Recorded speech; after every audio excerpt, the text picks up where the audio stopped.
കേരളത്തിൽ ഇന്ന് BJPക്ക് അനുകൂലമായിട്ടുള്ള ഒരു സ്ഥിതിയിലേക്ക് അല്ലെങ്കിൽ BJP NDAക്ക് അനുകൂലമായിട്ടുള്ള ഒരു സ്ഥിതി സംജാതമായിട്ടുണ്ട്. അപ്പോൾ തൃശ്ശൂരിൽ അവിടെ മതേതര വിഭാഗങ്ങളുടെ ഇടയിൽ നിന്ന് ഹിന്ദുക്കൾക്ക് ഭൂരിപക്ഷം ഇല്ലെങ്കിൽ പോലും അവിടെ നിന്ന് സുരേഷ് ഗോപിയെ പോലെ ഒരു നേതാവ് പാർലമെൻറ്റിലേക്ക് തിരഞ്ഞെടുക്കപ്പെട്ടു. അപ്പോൾ പല സമുദായങ്ങളും NDA മുന്നണിയോടൊപ്പം BJPയോടൊപ്പം അടുക്കുന്നു. നമസ്കാരം. ഭാരതാംബ വിവാദമാണ് വിഷയം. നമുക്കറിയാം, ഈ കഴിഞ്ഞ പരിസ്ഥിതി ദിനത്തിൻ്റെ ദിവസം നമ്മുടെ ഗവർണറുമായിട്ട് ബന്ധപ്പെട്ടാണ് ഈ ഒരു വിവാദം ഉണ്ടാകുന്നത്. അതായത് രാജ്ഭവനിൽ നടത്താനിരുന്ന പരിപാടിക്കിടെ അതായത് ഭാരതാംബയുടെ ഫോട്ടോ വയ്ക്കുകയും അതിന് മുന്നിലൊരു തിരികൊളുത്തേണ്ട നടപടികളൊക്കെ ഉണ്ടാകുകയും ചെയ്തു. പക്ഷേ CPM അതിന് എതിർത്തു. മന്ത്രിമാരുൾപ്പെടെ അത് ചെയ്യാൻ പറ്റില്ല. കൃഷി വകുപ്പ് മന്ത്രിയും ഗവർണറും ചേർന്നായിരുന്നു ആ ഒരു പരിപാടി നടത്താൻ ഉദ്ദേശിച്ചത്. അപ്പോൾ അത് ഒരു രാഷ്ട്രീയപരമായിട്ടുള്ള വിവാദത്തിലേക്ക് കടന്നിരിക്കുകയാണ്.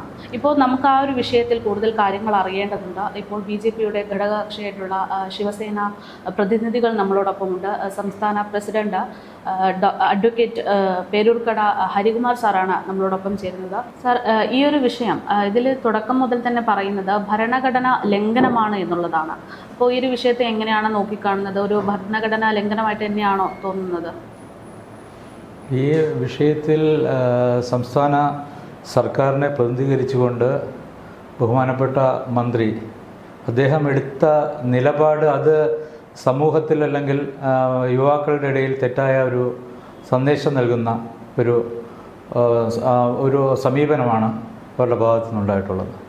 അപ്പോൾ നമ്മുടെ ഭാരതത്തെ സംബന്ധിച്ച് എപ്പോഴും നമ്മൾ ഭാരതാംബ എന്ന് പറയുമ്പോൾ നമുക്ക് ആ ഒരു ഭാരതത്തിലെ സ്ത്രീകൾക്ക് അവർക്കെന്നും പ്രാമുഖ്യം നൽകിക്കൊണ്ടുള്ള ഒരു സംസ്കാരമാണ് ഭാരതത്തിൻ്റെ തനതായിട്ടുള്ള പാരമ്പര്യം. അപ്പോൾ അത് മറന്നുകൊണ്ട് അപ്പോൾ നമ്മളെല്ലാവരും അതിനകത്ത് സ്ത്രീകളെ ബഹുമാനിക്കുന്നു. ഇപ്പോൾ നമ്മൾ ഭാരതത്തെ അമ്മയായിട്ടാണ് കാണുന്നത്, ഭാരത് മാതാവ്. അപ്പോൾ ഇന്ന് നമ്മൾ കാണുന്നു നമ്മുടെ ഇവിടെ നിരവധി നേതാക്കളുണ്ടായിരുന്നു. രാഷ്ട്രീയത്തിൽ ഇന്ദിരാഗാന്ധി ഉൾപ്പെടെയുള്ള വനിതകളുണ്ടായിരുന്നു. അപ്പോൾ എല്ലാവർക്കും ഒരു മാന്യമായിട്ടുള്ള വളരെ ബഹുമാനമാണ് അല്ലെങ്കിൽ ഒരു ആദരവാണ് രാജ്യം നൽകിയിരുന്നത്. ആ ഒരു ഭാരതാംബ ഒരു പ്രതീകമാണ്, നാരീത്വത്തിൻ്റെ സ്ത്രീത്വത്തിൻ്റെ ഒരു പ്രതീകമാണ് ഭാരതാംബ. ഇപ്പോൾ തന്നെ ഓപ്പറേഷൻ സിന്ദൂർ ഉണ്ടായി. അപ്പോൾ ഈ രാജ്യത്തെ പ്രതിനിധീകരിച്ചുകൊണ്ട് ആ ഓപ്പറേഷൻ സിന്ദൂറിൻ്റെ അന്ന് നടത്തിയ ആക്രമണത്തിൻ്റെ വിവരങ്ങൾ രാജ്യത്തോട് പങ്കുവച്ചത് ഭാരതത്തിലെ രണ്ട് വനിതാ സൈനിക ഉദ്യോഗസ്ഥരാണ്. അത് സോഫിയ ഖുറേഷി ആയിരുന്നാലും വ്യോമിക സിംഗ് ആയിരുന്നാലും. അപ്പോൾ അത് ഭാരതത്തിൻ്റെ ആ ഭാരതാംബയുടെ പ്രതീകമാണ്. അപ്പോൾ ആ ഒരു സംസ്കാരമാണ് ഇന്ന് രാജ്യമൊട്ടാകെ നിലനിൽക്കുന്നത്. ഇപ്പോൾ കേരളത്തെ സംബന്ധിച്ച് നമ്മൾ നോക്കുകയാണെങ്കിൽ കേരളത്തിൽ അല്ലെങ്കിൽ തെറ്റായിട്ടുള്ള ചരിത്രത്തെ വളച്ചൊടിക്കുകയും അല്ലെങ്കിൽ ഇവിടുത്തെ സംസ്കാരത്തെ മാറ്റിമറിച്ചുകൊണ്ട് ഒരു വൈദേശിക സംസ്കാരം ഇവിടുത്തെ ജനങ്ങളുടെ മേൽ അടിച്ചേൽപ്പിക്കുന്ന സമീപനങ്ങളാണ് സ്വാതന്ത്ര്യാനന്തരം നമ്മൾ ഈ കേരളത്തിൽ കണ്ടുകൊണ്ടിരിക്കുന്നത്. അതിൻ്റെ ഒരു ഉത്തമ ഉദാഹരണം എന്ന് പറയുന്നത് കമ്മ്യൂണിസം. ഇവിടെ കമ്മ്യൂണിസ്റ്റ് പാർട്ടി, മാർക്സിസ്റ്റ് പാർട്ടി, അത് CPI ആയാലും CPM ആയാലും ഇവർ വൈദേശിക നേതാക്കളെ ദൈവതുല്യം ആരാധിക്കുകയാണ്. കാറൽ മാർക്സും എംഗൽസും എന്തിന് നമ്മുടെ ചെഗുവേരയെ വരെ മാതൃകാ പുരുഷന്മാരായി അംഗീകരിച്ചുകൊണ്ട് ആദരിച്ചുകൊണ്ട് ആ ഒരു സംസ്കാരം, വൈദേശിക സംസ്കാരവും ഇവിടെ കൊണ്ടുവരാനുള്ള ശ്രമങ്ങൾ. അതിൻ്റെ ഭാഗമായി ഈ കേരളത്തെ സംബന്ധിച്ച് നമ്മുടെ തനത് ഒരു സംസ്കാരം അത് നഷ്ടപ്പെട്ടു. അതാണ് ഇന്ന് യുവാക്കൾക്കിടയിൽ ഉണ്ടായിക്കൊണ്ടിരിക്കുന്ന അവർക്ക് വലിയ രൂപത്തിലേക്ക് മദ്യത്തിനും മയക്കുമരുന്നിനുമൊക്കെ അടിപ്പെട്ടുകൊണ്ട് വേറൊരു നമ്മുടെ ആധ്യാത്മികതയിൽ നിന്ന് വഴിതെറ്റിക്കൊണ്ട് പോകുന്ന ഒരു സന്ദേശം, ആ ഒരു സംസ്കാരമാണ് ഈ കേരളത്തിൽ വളർത്തിയെടുത്തുകൊണ്ടിരിക്കുന്നത്. പക്ഷേ ഇവിടെ ഇപ്പം ഭാരതാംബ എന്നുള്ളൊരു വിഷയത്തിനേക്കാൾ ഉപരി രാജ്ഭവനിലാണ് ഇത്തരത്തിലൊരു നടപടി ഉണ്ടാകാൻ പോയത് എന്നുള്ളതാണ് വിവാദത്തിലേക്ക് വഴിതിരിച്ചു വിട്ടതെന്നാണ് ഇപ്പോൾ ഇടത് സംഘടനകളിലെ എല്ലാ നേതാക്കളും പറയുന്നത്. അതായത് രാജ്ഭവനും ഗവർണറും എന്നൊക്കെ പറയുന്നത് ഒരു രാഷ്ട്രീയ നിലപാടിലേക്ക്, രാഷ്ട്രീയ രീതികളിലേക്ക് മാറാൻ പാടില്ല. പ്രത്യേകിച്ച് ഒരു രാഷ്ട്രീയ പാർട്ടിയെ സപ്പോർട്ട് ചെയ്യുന്ന രീതിയിലേക്ക് നടപടികൾ കൈക്കൊള്ളരുത്. പ്രത്യേകിച്ച് ഈ പറയുന്ന പരിസ്ഥിതി ദിന പരിപാടി എന്ന് പറയുന്നത് സർക്കാരിൻ്റെ ഒരു പരിപാടിയും കൂടെയായിരുന്നു. അതും ആദ്യം ആദ്യമായിട്ട് ഈ ആർലേക്കർ വന്നതിന് ശേഷമുള്ള ആദ്യ പരിപാടി എന്നുള്ള രീതിയിലും ഏറ്റവും കൂടുതൽ ശ്രദ്ധ നേടേണ്ടുന്ന ഒരു പരിപാടിയായിരുന്നു. അതാണ് ഇപ്പോൾ വിവാദത്തിലേക്ക് എത്തിയത്. അപ്പം അവിടെ ഒരു രാഷ്ട്രീയ നീക്കം ഉണ്ടായിട്ടുണ്ടോ? ഇതിനെ രാഷ്ട്രീയമായിട്ട് ഈ തരത്തിൽ കാണുന്നെന്ന് മനസ്സിലാകുന്നില്ല. അപ്പോൾ നമ്മൾ പറയുന്ന ഭാരത് മാതാവ്, അത് ഭാരതത്തിൻ്റെ മാതാവാണ്. ആ ഭാരതാംബയുടെ നമ്മുടെ ഒരു പ്രതീകമുണ്ട്. ഇപ്പോൾ നമ്മൾ ഗാന്ധിജി നമ്മുടെ നമ്മുടെ രാഷ്ട്രപിതാവാണ്. രാഷ്ട്രപിതാവിൻ്റെ പ്രതീകമായിട്ട് നമ്മളെല്ലാ ഓഫീസുകളിലും, അതുപോലെ നമ്മളുടെ ഈ രാജ്യത്തിൻ്റെ ഒരു സംസ്കാരത്തിൻ്റെ പ്രതീകമാണ് ആ ഭാരതാംബ. ആ ഒരു രൂപം, ആ ഒരു ഭാരതാംബയുടെ ഒരു ചിത്രം അവിടെ വയ്ക്കുന്നത് കൊണ്ട് അതിൽ ഏത് തരത്തിലാണ് ഇവിടുത്തെ ഭരണഘടന ഇതാകുന്നത്, സംവിധാനം മാറുന്നത്, അല്ലെങ്കിൽ ഭരണഘടനയ്ക്ക് അത് വെല്ലുവിളിയാകുന്നത്? അപ്പോൾ അതൊരു കാരണവശാലും അത് അംഗീകരിക്കാൻ കഴിയില്ല. ഞാൻ പറഞ്ഞില്ലേ, ഈ വൈദേശിക ആധിപത്യം അല്ലെങ്കിൽ വൈദേശിക ആശയങ്ങൾ ഈ രാജ്യത്തെ ജനങ്ങളുടെ മേൽ അടിച്ചേൽപ്പിച്ച് വളർന്നവർ അത് വീണ്ടും അടിച്ചേൽപ്പിക്കാൻ വേണ്ടി ശ്രമിക്കുന്നു. അതിൻ്റെ ഭാഗമാണ് ഇത്. പ്രത്യേകിച്ച് ഇത് കേരളം അല്ലെങ്കിൽ തമിഴ്നാട് പോലെയുള്ള 1-2 സംസ്ഥാനങ്ങൾ മാത്രമാണ്. എന്തിന്, മാർക്സിസ്റ്റ് പാർട്ടിയുടെ ഏറ്റവും ശക്തി കേന്ദ്രമായിരുന്ന ബംഗാളിൽ പോലും അവിടെ കാളി ദേവതയാണ് അവർ ഉപാസിക്കുന്നത്. അവർ ആ കാളി ദേവതയുടെ പൂജിച്ചുകൊണ്ടാണ് അവിടെ എല്ലാ പരിപാടികളും നടത്തുന്നത്. അപ്പോൾ അവിടെ അത് ഭാരതാംബയുടെ മറ്റൊരു പ്രതീകമാണ് ബംഗാളിൽ ഈ പറയുന്ന കാളി ദേവി. അപ്പോൾ ഇതിന് രാഷ്ട്രീയപരമായിട്ടൊരു നിറവ് ഇതിനകത്ത് കാണേണ്ടതില്ല. ഇതിനെ രാഷ്ട്രീയവൽക്കരിക്കുന്നത് ഇവിടുത്തെ ഇടത് മുന്നണിയും അതുപോലെയുള്ള സാംസ്കാരിക നായകന്മാർ ചമയുന്ന ഒരു വിഭാഗം ആളുകളുമാണ്. അപ്പോൾ അത് ഒരു കാരണവശാലും നമ്മൾ ഇന്നത്തെ ഭാരതത്തിൻ്റെ സംസ്കാരം വെച്ച് നമ്മൾ ഒരു സ്ഥലത്തിലും നമ്മൾ ജാതി മത രാഷ്ട്രീയ ഒരു കാര്യത്തിലും നമ്മുടെ ഇതിനകത്ത് ഭരണ സംവിധാനത്തിനകത്ത് കൊണ്ടുവരുന്നില്ല. ഇപ്പോൾ എല്ലാവരും ഇവർ പറയുന്നത് ഇവിടെ എന്ത് പറഞ്ഞാലും വർഗീയത പറയുകയാണ്. ഇവിടെ ആരാണ് വർഗീയത കാണിക്കുന്നത്? ഇവിടെ ഇപ്പോൾ നമ്മുടെ പ്രധാനമന്ത്രി നരേന്ദ്രമോദി നിരവധി പദ്ധതികൾ കൊണ്ടുവന്നിട്ടുണ്ട്. അപ്പോൾ ഈ പറഞ്ഞ നമ്മുടെ ആയുഷ്മാൻ ഭാരത്, ഇവിടെ രോഗികൾക്ക് വേണ്ടിയിട്ടുള്ള 70 വയസ്സ് തികഞ്ഞവർക്ക് വേണ്ടി ചികിത്സാ സഹായ പദ്ധതിയാണ്. അപ്പോൾ അത് എല്ലാ വിഭാഗം ജനങ്ങൾ ആരൊക്കെയാണോ ഈ പറഞ്ഞ സാമ്പത്തികമായി പിന്നോക്കം നിൽക്കുന്നത് അവർക്ക് ആനുകൂല്യം, അതിൽ ജാതിമത രാഷ്ട്രീയമില്ല. അപ്പോൾ അതുപോലെ വിവിധ പദ്ധതികളുണ്ട്. ഇപ്പോൾ നമ്മുടെ അദ്ദേഹത്തിൻ്റെ ഭവന നിർമ്മാണ പദ്ധതി. അപ്പോൾ അതിലും ഈ പറഞ്ഞ ഒരു തരത്തിലും ഒരു ജാതിയോ മതമോ നോക്കിയല്ല, വിവേചന ബുദ്ധിയോടുകൂടിയുള്ള ഈ കാര്യങ്ങൾ ചെയ്യുന്നത്. പക്ഷേ ഇവിടുത്തെ രാഷ്ട്രീയക്കാർ ഇതിനെ വിവേചന ബുദ്ധിയോടെ ഒരു കാര്യം പറയുമ്പോൾ വർഗീയത എന്ന് പറഞ്ഞ്, അല്ലെങ്കിൽ ഇവിടുത്തെ ഹിന്ദുത്വ സംഘടനകളുടെ തലയിൽ, അപ്പോൾ ഇവിടെ ആരാണ് ഏറ്റവും കൂടുതൽ വർഗീയത പറയുന്നത്, വർഗീയ പ്രീണനം നടത്തുന്നത്? അത് ഇവിടുത്തെ UDF LDF ആണ്. അവരോരോ തിരഞ്ഞെടുപ്പ് വരുമ്പോൾ ഇവിടെ ആരാണ് ഏറ്റവും കൂടുതൽ ഒരു മേഖലയിൽ അല്ലെങ്കിൽ ഒരു നിയമസഭാ മണ്ഡലത്തിൽ, പാർലമെൻറ്റ് മണ്ഡലത്തിൽ ശക്തി എന്ന് നോക്കി ആ സമുദായത്തിൽ നിന്നുള്ള അല്ലെങ്കിൽ മതത്തിൽ നിന്നുള്ള ആളെ സ്ഥാനാർത്ഥിയാൽ പോലും നിർത്തി മത്സരിപ്പിക്കുന്ന ഒരു സമീപനമാണ്. അവർ എന്തുകൊണ്ട് മതേതരത്വം പറയുന്നവർ മറ്റൊരു സ്ഥാനാർത്ഥിയെ ആ സ്ഥലത്ത് അവിടുത്തെ ഏറ്റവും ശക്തനായിട്ടുള്ള ഒരു നേതാവാണ്. അദ്ദേഹം ഇതര മതസ്ഥരാണെങ്കിൽ അദ്ദേഹത്തെ ആ മണ്ഡലത്തിൽ പരിഗണിക്കില്ല. അവിടുത്തെ സാമുദായിക സമവാക്യങ്ങൾക്ക് അനുസരിച്ചാണ് അവിടെ ഈ സ്ഥാനാർത്ഥി നിർണയം പോലും. അവരാണ് പറയുന്നത് ഇത്തരത്തിൽ ഒരു രാജ്യത്തിൻ്റെ പ്രതീകമായ ഭാരതാംബയുടെ ചിത്രം വച്ചതിനെ അത് ഭരണഘടന ലംഘനമാണെന്ന് ഒരു മന്ത്രി പറഞ്ഞാൽ അതിനെ വിഡ്ഢിത്തമെന്നല്ലാതെ എന്താണ് നമുക്ക് പറയാൻ കഴിയുക? അത് ഇപ്പോൾ പറഞ്ഞപ്പോഴാണ്, മന്ത്രിയുടെ കാര്യം പറഞ്ഞപ്പം, കഴിഞ്ഞ ദിവസം ഈ ഒരു വിഷയത്തിൽ പരിപാടി മാറ്റിവെച്ചതുമായിട്ട് ബന്ധപ്പെട്ട് രാജ്ഭവനിലേക്ക് ഒരു കത്ത് അയച്ചിട്ടുണ്ടായിരുന്നു. ഇപ്പോൾ വിവാദമായി കൊണ്ടിരിക്കുകയും ഈ പറയുന്നത് പോലെ ഇടത് സംഘടനകളിലെ എല്ലാ നേതാക്കന്മാരും മന്ത്രിമാരും വിശദീകരണമായിട്ട് പറയുന്നത് ഭാരതാംബയുടെ പേര് പറഞ്ഞിട്ടുള്ള ഒരു റീസൺ ആണ്. പക്ഷേ ഈ പറയുന്ന കത്തിൽ, ഈ അയച്ചിട്ടുള്ള രാജ്ഭവനിലേക്ക് അയച്ചിട്ടുള്ള കത്തിൽ അതിനെക്കുറിച്ചുള്ള ഒരു പരാമർശമൊന്നുമില്ല. ആകെയുള്ളത് ആദ്യം നിശ്ചയിച്ചിരുന്ന പരിപാടിയുടെ മിനിറ്റ്സിൽ മാറ്റം വരുത്തിയിട്ടുണ്ട് എന്നുള്ളതാണ്. അപ്പോൾ ഇവർ ആരോപണമായിട്ട് ഉന്നയിക്കുന്ന വിഷയവും കത്തിൽ പറയുന്നതും തമ്മിൽ ഒരു ബന്ധവും ഇല്ല എന്നുള്ള തരത്തിലാണ് കാര്യങ്ങൾ വരുന്നത്. അപ്പോൾ അതിലൊരു ഇപ്പോൾ MV ഗോവിന്ദൻ ഉൾപ്പെടെയുള്ള ആളുകളുടെ ബൈറ്റ്സ് ഒക്കെ കാണുമ്പോൾ അതിൽ പ്രധാനമായിട്ടും അവർ പറയുന്നത് അവരുടെ നിലപാടിൽ അവർ ഉറച്ചു നിൽക്കുന്നു എന്നുള്ളതാണ്. പക്ഷെ ആ പറയുന്ന നിലപാട് ഈ കത്തിൽ പ്രത്യേകമായിട്ട് കാണാനില്ല.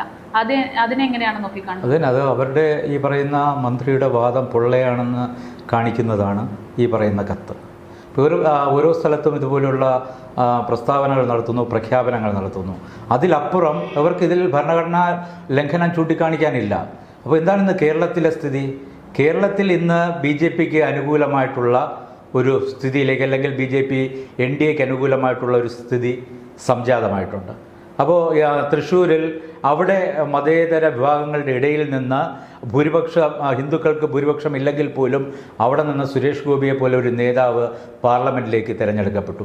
അപ്പോൾ പല സമുദായങ്ങളും NDA മുന്നണിയോടൊപ്പം BJPയോടൊപ്പം അടുക്കുന്നു. പ്രധാനമന്ത്രിയുടെ പദ്ധതികളെ അവർ വളരെ എല്ലാവരും നെഞ്ചിലേറ്റിക്കൊണ്ടാണ് അതിനെ അംഗീകരിച്ചുകൊണ്ട് ഈ ഒരു ധാരയിലേക്ക് കടന്നു വരും. അപ്പോൾ ഇവിടെ സാമുദായികമായിട്ടുള്ള സ്പർദ്ധ ഉണ്ടാക്കി ഈ വോട്ട് ബാങ്ക് ഇന്നിപ്പോൾ ഈ പറയുന്ന ഹിന്ദുക്കൾക്കിടയിൽ തന്നെ മുന്നോക്ക പിന്നോക്ക വിഭാഗങ്ങളിൽ അവരുടെ ഇടയിൽ ഒരു വേർതിരിവ് സൃഷ്ടിക്കാനാണ് രാഷ്ട്രീയപരമായിട്ട് ശ്രമിക്കുന്നത്. ഇപ്പോൾ തന്നെ അടുത്ത് ഒരു വിവാദമുണ്ടായി. ഇവിടെ വേടൻ എന്ന് പറഞ്ഞൊരു കലാകാരനെ സംബന്ധിച്ച് വിവാദമുണ്ടാക്കി. ഇത് വലിയ വിവാദമായിട്ട് ഇത് അവസാനം ഇതിൽ മന്ത്രിമാർ ഉൾപ്പെടെയുള്ള BJP CPMൻ്റെ LDFൻ്റെ നേതാക്കളെല്ലാവരും സംഘപരിവാർ സംഘടനകളെയും BJPയെയും ശിവസേനയെ പോലെയുള്ള സംഘടനകളെ വിമർശിച്ചുകൊണ്ടാണ് രംഗത്ത് വന്നത്. അപ്പോൾ ഇതിനകത്ത് ഈ പറയുന്ന സംഘപരിവാർ സംഘടനകൾ അവരെന്ത് തെറ്റാണ് ഇതിനകത്ത് ചെയ്തത്? ഈ പറയുന്ന കലാകാരനെതിരായിട്ട് എക്സൈസ് ഒരു കേസ് രജിസ്റ്റർ ചെയ്യുന്നു.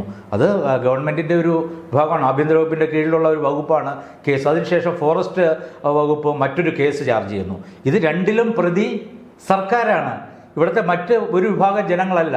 അപ്പോൾ സർക്കാർ ചെയ്ത ഒരു തെറ്റിൽ നിന്ന് തലയൂരാൻ വേണ്ടി അദ്ദേഹത്തെ വീണ്ടും അപ്പോൾ ഇവിടെ ജാതീയമായി വേർതിരിവുകൾ ഉണ്ടെന്ന് കാണിച്ച് പ്രത്യേകിച്ച് ഹിന്ദു മതത്തിലെ ആളുകളെ സാമുദായികമായി അവരുടെ ഈ ഉച്ചനീച ആ ഒരു സംവിധാനം അത് വീണ്ടും ഈ കേരളത്തിലേക്ക് കൊണ്ടുവരാൻ വേണ്ടിയിട്ടുള്ള ഒരു ശ്രമമാണ് ഇവരുടെ ഭാഗത്തുനിന്ന്. ഇവരെന്തുകൊണ്ട് മനസ്സിലാക്കുന്നില്ല? ഇന്ന് രാജ്യത്തിൻ്റെ പ്രസിഡന്റ് ശ്രീമതി ദ്രൗപദി മുർമു അവർ ഏറ്റവും ഒരു പിന്നോക്ക ആദിവാസി വിഭാഗത്തിൽ നിന്നുള്ള ഒരു നേതാവാണ് ഇന്ന് രാജ്യത്തെ നയിക്കുന്നത്. അപ്പോൾ ഈ പറയുന്ന NDAയും അതുപോലെ ഉള്ള നമ്മുടെ സംഘപരിവാർ സംഘടനകളുമാണ് ഇന്ന് ഈ രാജ്യത്ത് ഇതുപോലെ സ്ത്രീകൾക്ക് കൂടുതൽ അവസരങ്ങൾ ഉണ്ടാക്കിക്കൊണ്ട് അവരെ മുന്നോട്ടുകൊണ്ട് ജാതി മത വർഗത്തിന് ആ വിവേചനമില്ലാതെ എല്ലാവരെയും മുഖ്യധാരയിലേക്ക് കൊണ്ടുവരാൻ ശ്രമിക്കുന്നു. അപ്പോൾ ഇവരുടെ ഈ ഒരു പ്രഖ്യാപനങ്ങൾ വെറും പൊള്ളത്തരങ്ങളും ഇവിടുത്തെ ജനങ്ങളെ ഞാൻ പറഞ്ഞ ജാതീയമായി തമ്മിലടിപ്പിച്ച് അടുത്ത് വരുന്ന പഞ്ചായത്ത് ത്രിതല തെരഞ്ഞെടുപ്പിലേക്ക് തദ്ദേശ സ്വയംഭരണ തെരഞ്ഞെടുപ്പിൽ ഇവിടെ NDA BJPക്ക് മേൽക്കോയ്മ ഉണ്ടാകുമെന്ന ഭയത്തിൽ നിന്ന് ഉടലെടുത്ത് അതിനെ തുരങ്കം വയ്ക്കുവാനുള്ള നടപടികളുമായിട്ടാണ് ഇപ്പോൾ സർക്കാരും അതുപോലെ തന്നെ ഈ പറയുന്ന LDFൻ്റെ CPMും CPI ഉൾപ്പെടെയുള്ള കക്ഷികൾ മുന്നോട്ട് പോകുന്നത്. ഇത് പറഞ്ഞപ്പോഴാണ് ഇപ്പോൾ പ്രധാനമായിട്ടും കേരളത്തിൻ്റെ പല ഭാഗങ്ങളിലും BJP സ്ഥാനം ഉറപ്പിക്കാൻ വേണ്ടി ഇത്തരത്തിൽ ഓരോ കാര്യങ്ങൾ ചെയ്യുന്നുണ്ട്. അതിൻ്റെ ഭാഗമായിട്ടാണ് ഇപ്പോൾ ഗവർണർ അവിടെ ഒരു ഭാരതാംബയെ പൂജിക്കണം അല്ലെങ്കിൽ ആ ഒരു രീതിയിൽ തീരുമാനം എടുത്തത് എന്ന തരത്തിലൊരു പ്രതികരണമൊക്കെ നമ്മൾ ചില വാർത്തകളൊക്കെ ഇങ്ങനെ എടുത്തു നോക്കുക കണ്ടായിരുന്നു. അപ്പം ആ ഒരു പ്രതികരണം, അതായത് പൊതുജനങ്ങളാണ് പലപ്പോഴും ഇങ്ങനെ കമൻറ്റുകളൊക്കെ ഇട്ടുകൊണ്ടിരിക്കുന്നത്. BJP കേരളത്തിൽ സ്ഥാനം ഉറപ്പിക്കാൻ വേണ്ടിയാണ് ഇത്തരത്തിൽ ഓരോന്ന് ചെയ്യുന്നത് എന്ന് പറയുമ്പോൾ അതിനോട് എങ്ങനെയാണ് പ്രതികരിക്കാനുള്ളത്? അല്ല, നമ്മൾ കാണേണ്ടത് മറ്റൊരു കാര്യമാണ്. ഇന്നിപ്പോൾ കേരളം എവിടെ നിൽക്കുന്നു? അപ്പോൾ ഇപ്പോൾ തന്നെ എല്ലാ സർക്കാരിൻ്റെ ഈ പറയുന്ന 4ാം വാർഷികം തുടർ ഭരണത്തിൻ്റെ 9ാം വർഷം അതിൽ അവിടെ ഭരണം തുടരുന്നു. വികസനം എന്നാണ് മുദ്രാവാക്യം ഉയർത്തിക്കൊണ്ടത്. ഇവിടെ കേരളത്തിൽ എന്ത് വികസനമാണ് സംസ്ഥാന സർക്കാരിൻ്റെ സംഭാവനയായി കൊണ്ടുവന്നിട്ടുള്ളത്? അതേസമയം ഇന്ന് രാജ്യം നരേന്ദ്രമോദിയുടെ നേതൃത്വത്തിൽ കഴിഞ്ഞ 11 വർഷക്കാലത്തെ ഭരണം കൊണ്ട് രാജ്യത്ത് വിപുലമായിട്ടുള്ള രീതിയിലുള്ള വികസന പ്രവർത്തനങ്ങളാണ് എല്ലാ പ്രദേശങ്ങളിലും നടന്നുകൊണ്ടിരിക്കുന്നത്. അപ്പോൾ കേരളത്തിൽ പല പദ്ധതികളും അവർ തുരങ്കം വയ്ക്കുകയാണ്. അപ്പോൾ ഇപ്പോൾ തന്നെ ഞാൻ കഴിഞ്ഞ ദിവസം നിലമ്പൂരിലുണ്ടായിരുന്നു. നിലമ്പൂർ നഞ്ചങ്കോട് റെയിൽപാത. അപ്പോൾ അത് കേന്ദ്ര സർക്കാർ തത്വത്തിൽ അംഗീകരിച്ചതാണ്. അത് സംസ്ഥാന സർക്കാരിൻ്റെ ഫണ്ട് വിഹിതം അവർ നൽകാൻ തയ്യാറാകുന്നില്ല. അവരുടെ അലൈൻമെൻറ്റ് മാറ്റി മറ്റൊരു സ്ഥലത്തേക്ക് കൊണ്ടുപോകാൻ സാധിക്കും. അപ്പോൾ ഇതുപോലെയുള്ള കേന്ദ്രത്തിൻ്റെ പദ്ധതികളെ അതിനെ കേരളം അംഗീകരിക്കാതെ കേരളം വികസന മുരടിപ്പിലേക്ക് കേരളത്തെ കൊണ്ടുപോവുകയാണ്. അപ്പോൾ അതാണ് നമ്മൾ കാണേണ്ടത്. കേരളത്തെ സംബന്ധിച്ച് നമുക്കിപ്പോൾ ഈ പറയുന്ന BJP സംബന്ധിച്ചായാലും സംഘപരിവാർ സംഘടന, ഇപ്പോൾ ശിവസേനയെ സംബന്ധിച്ചാണെങ്കിൽ പോലും ശിവസേനയ്ക്ക് 33 വർഷത്തെ ഒരു പ്രവർത്തന പാരമ്പര്യം കേരളം. ഞങ്ങൾ സാമൂഹ്യ പ്രവർത്തനത്തിലൂടെയാണ് കേരളത്തിൽ വേറൊരു പാർട്ടികളും ചെയ്യാത്ത പ്രവർത്തനത്തിലൂടെയാണ് ഞങ്ങൾ മുന്നോട്ട് വന്നത്. സൗജന്യമായിട്ടുള്ള ആംബുലൻസ് സേവനവും രക്തദാനവും അന്നദാനവും അങ്ങനെ നിരവധി പദ്ധതികൾ ഒരു രാഷ്ട്രീയ പാർട്ടികൾക്ക് മാതൃകയായിട്ട് വന്നൊരു പ്രസ്ഥാനമായിരുന്നു ശിവസേന. അപ്പോൾ എല്ലാവർക്കും എല്ലാ സ്ഥലങ്ങളിലും അടിത്തറയുണ്ട്. പക്ഷേ ഇവരുടെ വിഭജന രാഷ്ട്രീയമാണ് ഇത്രയും കാലം കേരളത്തിൽ നിന്ന് ഈ പറയുന്ന ഈ BJP NDA മുന്നണിക്ക് മുന്നേറുന്നതിൽ തടസ്സമായിട്ട്. എവിടെയെങ്കിലും ഒരു സ്ഥാനാർത്ഥി വിജയിക്കുന്ന ഒരു ഘട്ടം വന്നു കഴിഞ്ഞാൽ അവിടെ LDFും UDFും ചേർന്നുകൊണ്ട് വോട്ട് മറിക്കുന്ന ഒരു സംവിധാനം, അവിടെ ഈ സ്ഥാനാർത്ഥിയെ കൂട്ടായി പരാജയപ്പെടുത്തുന്നു. അത് ആ തലത്തിൽ നിന്ന് മാറിയിരിക്കുന്നു. ഇന്ന് ജനങ്ങൾ മാറി ചിന്തിച്ചുകൊണ്ടിരിക്കുകയാണ്. അത് ഇവിടുത്തെ ഈ പറയുന്ന ഇടതുപക്ഷത്തെയും വലതുപക്ഷത്തെയും വല്ലാതെ ഭയപ്പെടുന്നു. അതിൽ നിന്ന് ഉണ്ടാകുന്ന അതിൻ്റെ പ്രതിഫലനങ്ങളാണ് ഇത്തരത്തിലുള്ള പ്രസ്താവനകളിലൂടെയൊക്കെ നമുക്ക് കാണാൻ കഴിയുന്നത്. ഇതുപോലെ തന്നെ അവസാനമായിട്ടൊരു ചോദ്യം കൂടി, അതായത് നമ്മുടെ ഈ വിവാദ വിഷയം എന്ന് പറയുന്നത് ഭാരതാംബ എന്ന് പറയുന്ന ആ ഒരു പ്രതീകാത്മക ചിത്രം തന്നെയാണ്. ആ ഒരു ചിത്രത്തിന്റെ ഉത്ഭവം ഉൾപ്പെടെയുള്ള കാര്യങ്ങൾ ഇപ്പോൾ സമൂഹ മാധ്യമങ്ങളിലൊക്കെ കാണുന്നുണ്ട്. അപ്പോൾ അതുമായി ബന്ധപ്പെട്ട് ഇന്ന് MV ഗോവിന്ദൻ ഉൾപ്പെടെയുള്ള ആളുകൾ പ്രതികരിക്കുമ്പോൾ ആദ്യം ഭാരതാംബയുടെ കയ്യിലുണ്ടായിരുന്നത് നമ്മുടെ ഇന്ത്യൻ പതാകയായിരുന്നെന്നും ഇപ്പോഴത് കാവിക്കൊടിയാണ് എന്നുള്ള രീതിയിലേക്ക് ചിത്രങ്ങൾ കാണുന്നുണ്ട്. അപ്പം അതിനെക്കുറിച്ച് പരാമർശിച്ചത്, അതായത് നമ്മുടെ ഇന്ത്യൻ പതാകയെ അടക്കം അപമാനിക്കുന്ന തരത്തിലൊരു രീതിയിലേക്കാണ് അത് പോയിരിക്കുന്നത്. അപ്പോൾ ആ ഒരു ചിത്രത്തെ പൂജിക്കുക എന്നത് പറയുന്നത് ഇവിടുത്തെ സർക്കാരിനെ സംബന്ധിച്ച് നടക്കുന്ന കാര്യമല്ല എന്നുള്ള രീതിയിലാണ് നമ്മുടെ സംസ്ഥാന സെക്രട്ടറി, CPM സംസ്ഥാന സെക്രട്ടറി അടക്കം പറഞ്ഞിരിക്കുന്നത്. അപ്പോൾ ആ ഒരു ചിത്രത്തിനെ കുറിച്ച്, അതിൻ്റെ ചരിത്രത്തിനെ കുറിച്ച് എന്താണ് പറയാനുള്ളത്? അല്ല, ഞാൻ പറയുന്നില്ല, ഇപ്പോൾ നമ്മൾ പല ചരിത്രപരമായിട്ടുള്ള ചരിത്ര പുരുഷന്മാരുടെ അതുപോലെ ദേവതകളുടെ എല്ലാം പല ചിത്രങ്ങൾ കാണുന്നുണ്ട്. ഇപ്പോൾ ഹൈന്ദവ ദൈവങ്ങളുടെ, അതുപോലെ തന്നെ നമ്മുടെ ക്രിസ്തീയ മതത്തിൽ നിന്ന് യേശുദേവൻ്റെ, അപ്പോൾ പല രൂപത്തിൽ ഓരോ ആളുകളുടെ ഭാവനയ്ക്കനുസരിച്ച് ഓരോ ചിത്രങ്ങൾ വിവിധ മേഖലകളിൽ ചിത്രങ്ങൾ വരയ്ക്കുകയും അത് ആലേഖനം ചെയ്യുകയൊക്കെ ചെയ്തിട്ടുണ്ട്. അപ്പോൾ അത് കഴിഞ്ഞ കാലങ്ങളിൽ ഓരോ ആളുകളുടെ സൃഷ്ടിയാണ്. അപ്പോൾ അതിനകത്ത് ഒരു ഭാരതാംബയുടെ ചിത്രത്തിലൊരു കാവിക്കൊടി വന്നു എന്നുകൊണ്ട് ഈ ഭാരതത്തിൻ്റെ ചരിത്രം ഏറ്റവും ഇന്ന് കൂടുതൽ ഭൂരിപക്ഷം ഇവിടുത്തെ ഹിന്ദു ജനവിഭാഗമുള്ള മറ്റ് മതവിഭാഗങ്ങളെ ഏറ്റവും കൂടുതൽ അംഗീകരിച്ചുകൊണ്ട് അവരെ ചേർത്ത് നിർത്തിക്കൊണ്ട് ഇന്ന് രാജ്യത്ത് അല്ലെങ്കിൽ ഈ ലോകരാജ്യങ്ങൾക്ക് ഏറ്റവും മതേതരത്വ സംവിധാനം, ജനാധിപത്യ സംവിധാനം നിലനിൽക്കുന്ന ഒരു രാഷ്ട്രത്തിൽ ഈ കാവിക്കൊടി ചൂണ്ടിക്കാണിച്ചുകൊണ്ട് മറ്റ് മതങ്ങളോട് ഇവർ പറയുന്നത് ഈ കാവിക്കൊടി ഇതെന്തോ നിങ്ങൾക്ക് എതിരെ എന്തോ ദോഷം ചെയ്യുന്ന വലിയൊരു വിപത്ത് വരാൻ പോവുകയാണെന്ന് കാണിച്ചുകൊണ്ട് ഞാൻ പറഞ്ഞ ഇതര മതസ്ഥർക്കിടയിൽ ഇവർ ഭീതി പരത്താനാണ് ശ്രമിക്കുന്നത്. ഇപ്പോൾ ഇതൊരു കാവിക്കൊടി വന്നതുകൊണ്ടോ ദേശീയ പതാക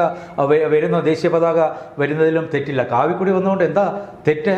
അപ്പോൾ അതിൽ ഇവരെന്തിനാ ഇത് കാണുന്നത്? ഇത്രത്തോളം ഇതിനെ ഇത്രയും വർഗീയമായി അല്ലെങ്കിൽ ഈ തരത്തിൽ എന്തിനാണ് തീർന്നത്? ഇപ്പോൾ ഇവിടുത്തെ ഈ ഭാരതത്തിലെ ഒരു വലിയ വിഭാഗം ജനങ്ങൾ അല്ലെങ്കിൽ ഈ കേരളത്തിലെ തന്നെ മുന്നോക്ക സമുദായത്തിൽപ്പെട്ട ഹിന്ദു മതത്തിൽപ്പെട്ട ജനങ്ങളെ അവഹേളിക്കുന്നതിന് തുല്യമല്ലേ ഇവർ? മറ്റേതെങ്കിലും മതത്തിൻ്റെയോ അല്ലെങ്കിൽ അവരുടെ ഏതെങ്കിലും കൊടിയുടെ നിറം പറഞ്ഞ് ഇവർ ഇത്തരത്തിലുള്ള വിവാദങ്ങൾ സൃഷ്ടിക്കാൻ തയ്യാറാണോ? അപ്പോൾ ഞാൻ പറഞ്ഞ പോലെ ഇതുപോലെയുള്ള ബോധപൂർവമായ ചില അജണ്ടകളുടെ ഭാഗമായിട്ടാണ് ഇത്തരത്തിലുള്ള പ്രതികരണങ്ങൾ. അത് ഇവിടുത്തെ ജനം തിരിച്ചറിയും എന്ന് തന്നെയാണ് ഞങ്ങളുടെ ഉറച്ച വിശ്വാസം.